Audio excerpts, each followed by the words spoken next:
বন্ধুরা, আপনাদের আমাদের যে লাস্ট ভিডিওটা আমরা করেছিলাম সেখানে আপনাদের যে বিপুল সাড়া আমরা পেয়েছি, আমরা সত্যি অভিভূত এবং আপ্লুত। আজ আমাদের যে বিষয় সেটা হচ্ছে ফিয়ার, যার বাংলা মানে করলে দাঁড়ায় ভয়। এবং আজকের পৃথিবীতে ফিয়ার সাইকোসিস একটা অত্যন্ত কমন শব্দ, খুব চেনা শব্দ। আজকের যে কর্পোরেট ওয়ার্ল্ড, সেখানে এই ফিয়ার সাইকোসিসকে কাজে লাগিয়ে বহু রকমের কাজ করানো হয় তার এক্সিকিউটিভদের, তার ম্যানেজমেন্টের লোকেদের, তার কর্মচারীদের। এই বিষয়ে বিস্তারিতভাবে আমরা ঢুকবো। তার আগে একটা গল্প দিয়ে শুরু করি।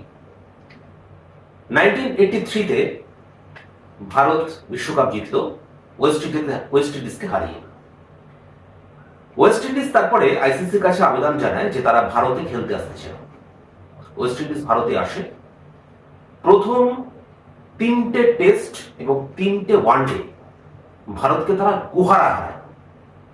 সেই সময় ওয়েস্ট ইন্ডিজের যে সমস্ত ফাস্ট বোলাররা ছিলেন, Malcolm Marshall, Andy Roberts, Joel Garner, Michael Holding, এরা ছিলেন ত্রাস যে কোনো ব্যাটসম্যানের পক্ষে। ভারতীয় ব্যাটসম্যানদের কাছে এরা ত্রাস হয়ে উঠলেন। 3টে টেস্ট, 3টে ওয়ানডে ভারত গুহারা হেরে গেল। এরপরে ভারতীয় ক্রিকেট বোর্ড সিদ্ধান্ত নেয় তারা ভারতের প্রত্যেক প্লেয়ারের একটা সাইকোলজিক্যাল একটা অ্যানালিসিস করবে এবং তাদেরকে একটা কাউন্সেলিং করবে। ভারতের যারা খুব বিখ্যাত সাইকোলজিস্ট তাদেরকে ডেকে আনা হয় এবং তাদেরকে কাউন্সেলিং করা হয়। চতুর্থ টেস্ট যখন সেটা হয়েছিল ইডেন গার্ডেন্সে কলকাতায়, এবং সারা গ্যালারিটা ফাঁকা ছিল, কারণ কেউ আর খেলা দেখতে আসেনি ভারতের হার দেখার জন্য। ম্যালকম মার্শাল প্রথম বলটা করলেন, সুনীল গাভাস্কার ব্যাট করছেন। প্রথম বলটাই উনি বাউন্ডারির বাইরে পাঠালেন। দ্বিতীয় বল আবার বাউন্ডারির বাইরে, তৃতীয় বল আবার বাউন্ডারির বাইরে। ম্যালকম মার্শাল তার আত্মজীবনীতে লিখেছেন যে সানি যখন আমার প্রথম 3টে বলই বাউন্ডারির বাইরে পাঠালো, আমি বুঝতে পারলাম ভারতীয় ক্রিকেট কিন্তু তার নাবালকত্ব থেকে সাবালকত্ব পৌঁছে গেছে। ভারতীয় ক্রিকেট একটা নতুন একটা নবজাগরণ যেন শুরু হলো। এটা লিখছেন ম্যালকম মার্শাল তার আত্মজীবনীতে। সুনীল গাভাস্কার সেই টেস্টে এত ভয়ঙ্কর হয়ে উঠেছিলেন যে তিনি বল বেঁকিয়ে দিয়েছিলেন, এবং সেই আম্পায়ারের কাছে এখনো আমার সেই দৃশ্যটা মনে পড়ে। সেটা বহু জায়গায় বহুবার সেই ছবিটা দেখেছি, ইউটিউবে গেলেও দেখা যায় যে সুনীল গাভাস্কার বল বেঁকিয়ে দিয়েছেন মেরে, এবং ম্যালকম মার্শাল সেই বেঁকানো বলটা আম্পায়ারের কাছে নিয়ে আসছেন যে এবার আমি কি করে এই দিয়ে বল করবো। সেই বিধ্বংসী ডবল সেঞ্চুরি ইডেন গার্ডেন্সে সুনীল গাভাস্কারের, ওটা বোধ হয় ভারত কেন সারা পৃথিবীর সর্বকালের সর্বশ্রেষ্ঠ ইনিংসগুলোর মধ্যে একটা। অর্থাৎ যেটা আমি বলতে চাইছি সেটা হচ্ছে ভয়টা কিন্তু মন থেকে যেই দূর হয়ে যায়, মানুষ কিন্তু তার সেরা পারফরমেন্সটা করতে পারে। অর্থাৎ সর্বাগ্রে যেটা প্রয়োজন সেটা হচ্ছে মনের ভিতরে যে ভয়টা ইনজেক্ট করা হয় আমাদের ভিতরে, আমার বিভিন্ন কারণে আমাদের মনের ভিতরে যে ভয়টা ক্রিয়েটেড হয়, সেই ভয় থেকে যেভাবেই হোক নিজেকে মুক্ত করা। সেই বিষয়ে আমরা বিস্তারিত আলোচনা করব। আমি শুভর কাছে যাবো। শুভ, তুই এটা নিয়ে একটু বল। হ্যাঁ, ভয় ছোটবেলা থেকে আমরা ভয় জিনিসটার সঙ্গে পরিচিত। ভূতের ভয়, সাপের ভয়, বা মারের ভয়, বকার ভয়, এইসব থেকে আস্তে আস্তে আমরা যখন বড় হই, আস্তে আস্তে আমরা নিজের কাজের জগতে ঢুকি, তখনও সেই ভয়টা ওই ফরম্যাটে থাকে না। কিন্তু ভয় আমাদের কিন্তু বিভিন্নভাবে আমাদের যে আসল যে আমাদের পারফরমেন্সটা, আসল যে আমাদের কাজটা, সেটাকে যেন হতে গিয়ে আটকে দেয়। ঠিক।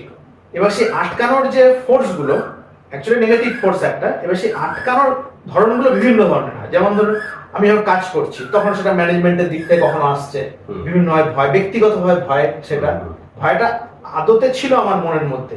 এবার সেটাকে আরো বিভিন্ন ভাবে সেটাকে আরেকটু বাড়িয়ে দেওয়া হচ্ছে, এবং সেই বাড়ানোর ফলে কি হচ্ছে, আমার কাজে সেটা ভীষণভাবে প্রভাব ফেলছে, এবং কাজে প্রভাব ফেলা মানে আমার মানসিক মানে বিকাশের ক্ষেত্রে আমার একটা বিশাল বাধা হয়ে দাঁড়াচ্ছে।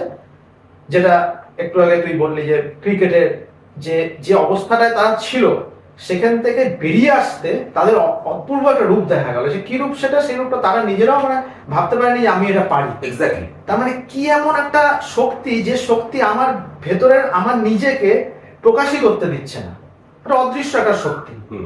তাহলে এই শক্তিটাকে আমাদের ভাবা এবং এই শক্তিটাকে কিভাবে আমরা ওভারকাম করতে পারি। আমি প্রথমেই বলছি না যে আমি সম্পূর্ণভাবে মুক্ত হয়ে বেরিয়ে আসতে পারছি, কিন্তু জিনিসটাকে প্রথমে চিনতে পারা, এবং এইভাবে চিনতে পারা যে সে যেন আমাকে যেন চিনতে দিচ্ছে না, নিজেকে যেন নিজের মতো করে মেলে ধরতে দিচ্ছে না, আমার নিজের কাজটাকে যেন ঠিকমতো করতে দিচ্ছে না।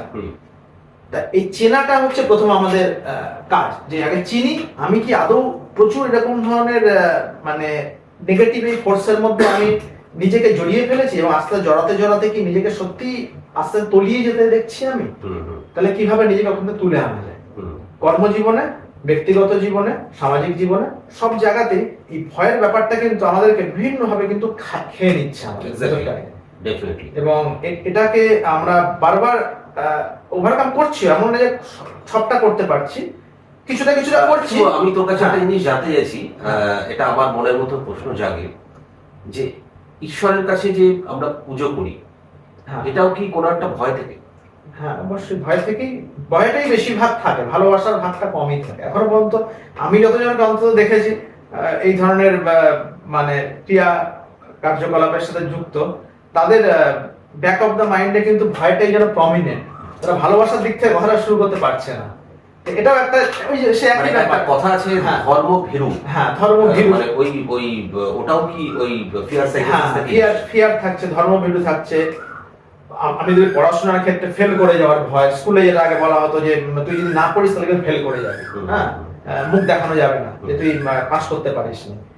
তা সেই অরিজিন কিন্তু সেখান থেকে। সেটা আমি যদি এখন ভগবানের প্রতি বিশ্বাস রাখি, সেই ভয়টা, তুই যদি মন্দিরে যাচ্ছিস সেখান দিয়ে, তুই যদি নমস্কার না করে চলে যাস, তাহলে কিন্তু তুই একটু যদি পেরিয়ে যখন চলে যাবি, তোর মনে কিন্তু সঙ্গে সঙ্গে বাঁধবে আমি কিন্তু মন্দিরটাকে পেরিয়ে গেলাম, নমস্কার করিনি কিন্তু। তাই তুই আবার হয়তো হেঁটে ফিরে যদি তোর মনের সাথে সেই মতো ভাবে কাজ করে। আর যদি মনে করিস না আমি ভগবানকে, আমার ভালো লাগে, আমার মনটা খুব সুন্দর লাগে, আমি দিনে 1 ঘন্টা পুজো করি। কর্পোরেট জগতে এই ফিয়ার সাইকোসিসকে কিভাবে কাজে লাগানো? মানে আমি তো আমার ফার্মা ইন্ডাস্ট্রিতে আমি দেখেছি যে বিভিন্ন রকম একটা ফিয়ার সাইকোসিসের মধ্যে রাখা হয়। তা তুই কিরকম ফেস করেছিস? আমি ফেস করেছি সব জায়গাতেই, কাজের বিভিন্ন জায়গাতে যে কাজগুলো করেছি আমি, সব জায়গাতেই এই জিনিসটা কোনো জায়গায় বেশি কোনো জায়গায় কম হিসেবে ছিল। এইবার প্রথমত যেটা থাকে, আমরা যখন কাজ করি তখন আমরা যখন একটা চাকরি, ওটা ওখান থেকে আমরা একটা টাকা পাচ্ছি, ওটা আমাদের জীবিকা রয়েছে। তা প্রথমে আমাদের যে ভয়টা তৈরি হয়, জীবিকা হারানোর ভয়। তার মানে আমি যদি এটা হারিয়ে ফেলি জীবিকাটা, তাহলে আমার কি পয়সাটা আসবে না, আমার খাওয়া দাওয়া, আমার যে স্বাভাবিক জীবনযাপন চলছে সেটা ব্যাহত হবে সেটা। তা সেই ভয়টা, সেই জায়গাটা তো থাকেই সকলের ওখানটায়। এবার সেই জায়গাটা থেকে তারা কি করে, তখন দেখে যে কোনো জায়গায় তার একটা অসহায়তা আছে, যে সে ভাবছে যে যদি সে কালকে কাজটা চলে যায়, ও খুব কিন্তু তাহলে কিন্তু সমস্যায় পড়ে যাবে। এবার সেই জিনিসটা আমাদের চোখে মুখে, বডি ল্যাঙ্গুয়েজে এবং আমাদের অ্যাক্টিভিটিতে রিফ্লেক্ট হতে থাকে। সেটা সামনের জন দেখতে পায়, আমি দেখতে পাচ্ছি না, সেটা সামনে দেখতে পাচ্ছি যে আমি কাজ করছি। 1 নম্বর কাজ সবাই পয়সার জন্যই করছে, আমি জানি যে ফিল্ম স্টার সেও পয়সার জন্যই করছে, আমি চাকরি পয়সার জন্যই। ব্যাপারটা তা না। যখন দেখা যায় জিনিসটা মানে আমার জীবিকাটা যেন অত্যাধিক পরিমাণে তার উপর ডিপেন্ডেন্ট, সে তখন বুঝে ফেলে যে এই টিমের মধ্যে 10 জন আছে, এই 10 জনের মধ্যে 8 জনই কিন্তু এই ভয়ে জর্জরিত, এদেরকে আরো বেশি ভয় পাইয়ে দাও। আর 2 জন একটু আলাদা আছে, ওরা একটু কম ভয় পায়, না হলে ওদেরকেও ভয়ের মধ্যে, হয়তো পুরোটা আসবে না কিন্তু ওদেরকে ওই ভয়টা ঢুকিয়ে দাও। তোমার যদি পারফরমেন্স না হয়, তুমি কিন্তু তোমাকে কিন্তু কালকে সরিয়ে দেওয়া হবে, তোমার পারফরমেন্সটা তোমার কিন্তু মাইনে কেটে নেওয়া হবে, তোমাকে পারফরমেন্স ভালো না তোমাকে চাকরি থেকে সরিয়ে দেওয়া হবে, তোমাকে মাইনে, তোমাকে কিন্তু বিভিন্ন পানিশমেন্ট দেওয়া হবে, তোমাকে বিভিন্ন ভাবে ইনক্রিমেন্ট বন্ধ করে দেওয়া হবে, প্রমোশন আটকে দেওয়া হবে। এইভাবে বিভিন্ন স্টাইলে কাজ হতে হতে কি হয়, কোলাপস করে, তখন ওই ভয়ের পয়েন্টগুলোকে নিয়ে সে প্রতিটা দিন কাটাতে হয়। এবং আমার অভিজ্ঞতা আমি দেখেছি বেশ কিছু আমাদের ফার্মা ইন্ডাস্ট্রির বেশ কিছু ছেলে তারা আত্মহত্যার পথ পর্যন্ত বেছে নিয়েছে। ভাবা যায় মানে মানে এই জায়গাতে চাকরিটা গিয়ে- মানুষ করে তার নিজের জীবনকে এগিয়ে নিয়ে যাওয়ার জন্য, হ্যাঁ, আরো সুন্দর করার জন্য, ভালো করার জন্য, ভালো করার জন্য। হ্যাঁ। আর সেখানে অনেকেই অনেক কর্পোরেট শহীদ, আমি বলবো এদের শহীদ, এরা আত্মহননের পথ বেছে নিয়েছে শুধুমাত্র এই কর্পোরেট জগতে এই ফিয়ার সাইকোসিসের জন্য, এই ভয় পেতে পেতে পেতে পেতে। কি চরম মানে সিদ্ধান্ত এটা একটা, চরম সেই পরিবারের জন্য এবং সমাজের জন্য কতটা খারাপ। সে যেমন বন্ধু আছে, বন্ধুরা চলে গেল, হুম। কিসের জন্য না, সেই ভয়ে জর্জরিত হতে হতে সে এমন একটা জায়গায় চলে গেল, সে আর নিজেকে আর তুলতে পারছে না, সেখানে বার করে আনতে পারছে না। সে হ্যাঁ মানে হ্যাঁ। সে পুরোপুরি ভাবে আস্তে আস্তে তাকে খুব কায়দা করে একটা অন্ধকার গুহার মধ্যে নিয়ে যাওয়া হলো, এবং সে হাজার চেষ্টা করে ওই গুহার থেকে, অন্ধকার থেকে সে আর আলোয় আসতে আলোয় পারে আসতে পারবে না। তার কাছে সমস্ত পৃথিবীটাই অন্ধকার হয়ে গেল। হ্যাঁ, এবং এই অন্ধকার হয়ে গেল বলে সে কিন্তু এত যে চতুর্দিকে এত অপশন রয়েছে, একটা চাকরি থেকে আরেকটা চাকরিতে যাওয়া যায়, একটা চাকরি থেকে আরেকটা ব্যবসায় যাওয়া যায়, হুম।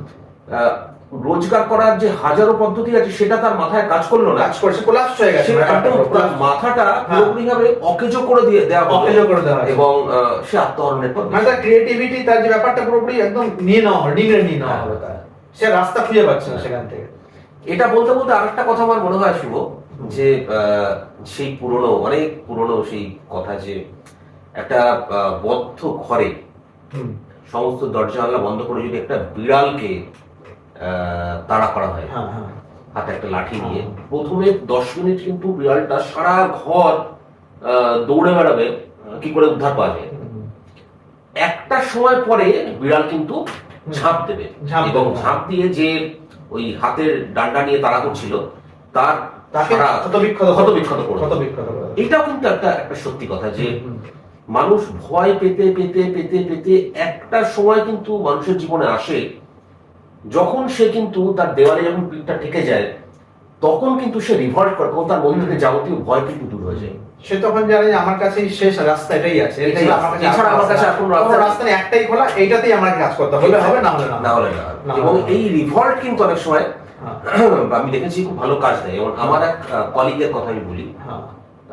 ওই আমাদের, আমি যে আগে যে কোম্পানিতে কাজ করতাম সেই কোম্পানিতেই আছে এখন, ওখানে কাজ করতো, এবং ওকে বিভিন্ন রকম ভাবে সিনিয়ররা বুলি করতো, হুম। নানান ভাবে হ্যারাস করতো, এবং প্রতি মুহূর্তে ফিয়ার সাইকোসিসের মধ্যে থাকতে থাকতে থাকতে থাকতে ছেলেটা একটা সময় ভীষণ ডিস্টার্ব হয়ে যায়। হুম।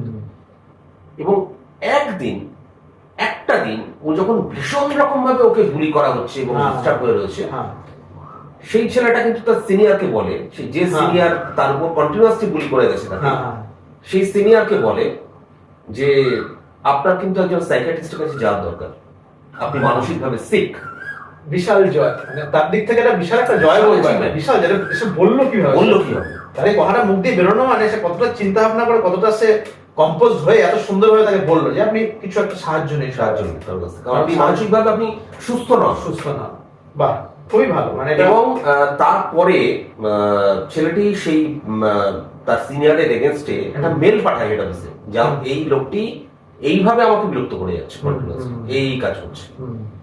এবং তারপরে সিনিয়র কিন্তু ভয় পেতে থাকে, মানে এখন যেটা হয়েছে, এখন সিনিয়র সেই ছেলেটিকে ভয় পায়। হুম। এটাও কিন্তু একটা পদ্ধতি। সুতরাং আমি মানে রুখে দাঁড়ানো, একদিক থেকে দেখতে গেলে রুখে দাঁড়ানো, জিনিসটাকে খুব মানে ওয়ান টু ওয়ান জিনিসটাকে ক্লিয়ার ভাবে মানে হওয়া উচিত পালিয়ে ছিল না কি? গিয়ে, হ্যাঁ। হওয়া উচিত ছিল কি, এখন এই ছেলেটি যখন রুখে দাঁড়ালো বা প্রতিবাদ করলো বা রিভল্ট করলো, তখন সিনিয়রের আরো ওকে চেপে ধরা উচিত ছিল। হুম। সেটা কিন্তু সিনিয়র করতে পারলো, সিনিয়রও কিন্তু ভিতরে ভিতরে ভয় পেতে শুরু হ্যাঁ, করলো। ভয় পেতে শুরু করলো। সুতরাং আপনারা, আমি আপনাদেরকে বলছি, আপনারা যারা কর্পোরেট জগতে আছেন, যারা বিভিন্ন প্রফেশনে আছেন, আপনারা যখন বুলি হচ্ছে, আপনাদের যখন কেউ কন্টিনিউয়াসলি ডিস্টার্ব করে যাচ্ছে, অত্যাচার করে যাচ্ছে মানসিকভাবে, আপনারা না রিভল্ট করুন।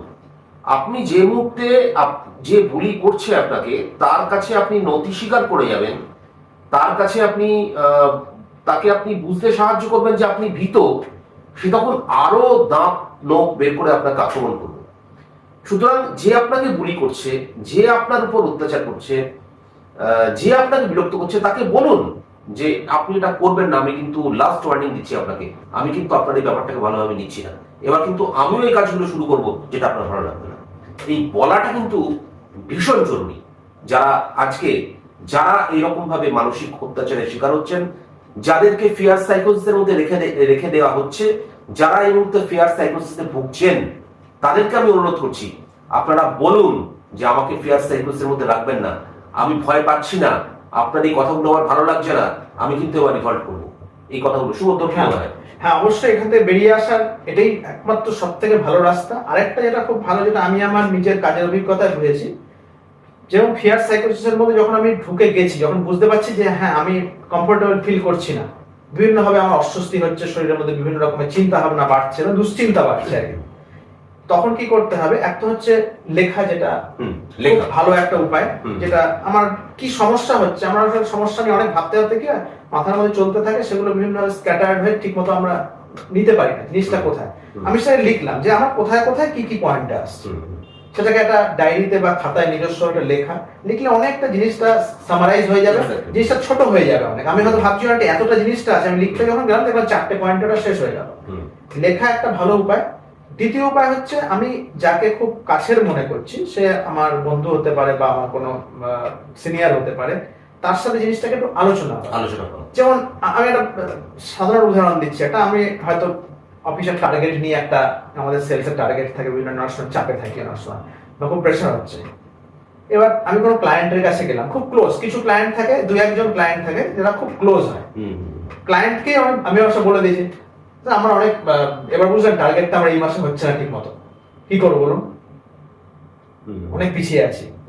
আর দেখ পিছিয়ে আছেন তো কি হয়েছে, ডিসকাশনে ফেলা জিনিসটা আমি বলছি না যে সলিউশন বেরিয়ে এলো না, আমি বলছি ডিসকাশনটা করলে অনেক কিছু হালকা হয়ে বললে সে আমার বলছেন ঠিক আছে আপনার টার্গেট হয়নি, তো আমি আপনাকে বিজনেস টার্গেটটা পুরো করে দিই। কিন্তু এবার এই কথার পরিপ্রেক্ষিতে যে সামনে যে নিয়ে আছেন, তিনি যখন বলছেন যে এইভাবে, আরে শুনুন আমি তো এইভাবে এই কাজ করেছিলাম, আরে এটা কোনো ব্যাপার না, এটা কিছু হবে না, চলো আমার দিক থেকে কি করতে পারি, চলো আপনাকে 5 টাকার একটা কিছু দিচ্ছি, ইত্যাদি ইত্যাদি। এবার এই যে ডিসকাশনের মধ্যে আমি নিজেকে ফেলে দিলাম, এই ফেললে কিন্তু জিনিসটা অনেকটা লাইট হয়ে যায়, এটা অনেকটা লাইট, একদম কাছের, অবশ্যই সেটা কাছে, যে যাকে আমি মনে করছি যে সেই অথেন্টিক কোনো আমাকে একটা গাইডেন্স দিতে পারবে, না দিলেও সে আমাকে খুব পেশেন্ট হিয়ারিং দেবে, আচ্ছা এই সমস্যা, এটা তো সমস্যাই না, এটা তো কমন জিনিস, এটা একটা।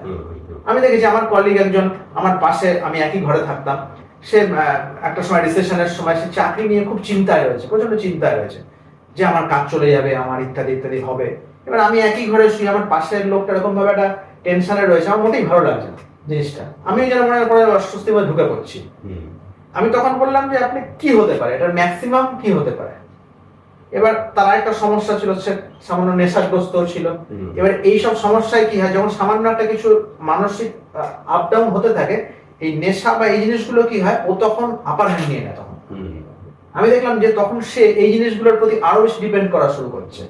এটা আমার পক্ষে একটা অস্বস্তিকর, কারণ আমি রাত্রিবেলা ঘরে গিয়ে একটু শোয়ার আগে একটু কাগজ পড়লাম বা একটু ম্যাগাজিন পড়লাম, বই পড়লাম, আমি দেখছি পাশের লোকটা চুল এরকম করছে, স্মোকিং করছে, বা সে বাইরে থেকে ড্রিঙ্ক করে এলো।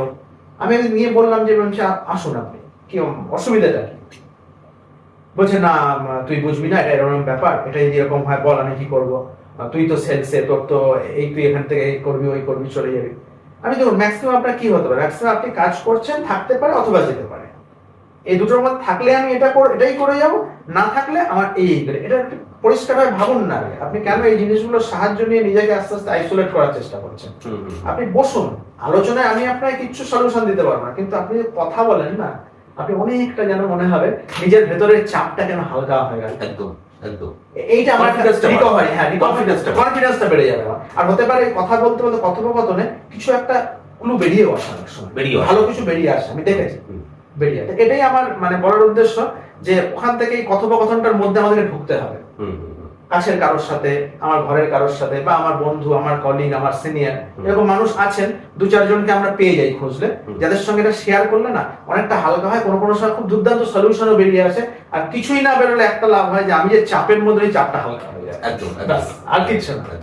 এইটাই সব থেকে শেষ করার আগে যে কথাটা আপনাদেরকে বলবো সেটা হচ্ছে, আজকে আমরা যারা কর্পোরেট ওয়ার্ল্ডে আছি, যারা বিভিন্ন কর্মক্ষেত্রে আছি, তারা প্রতি মুহূর্তে না বুলির শিকার হই, আমাদেরকে বিভিন্ন রকম ভাবে বুলি করা হয়।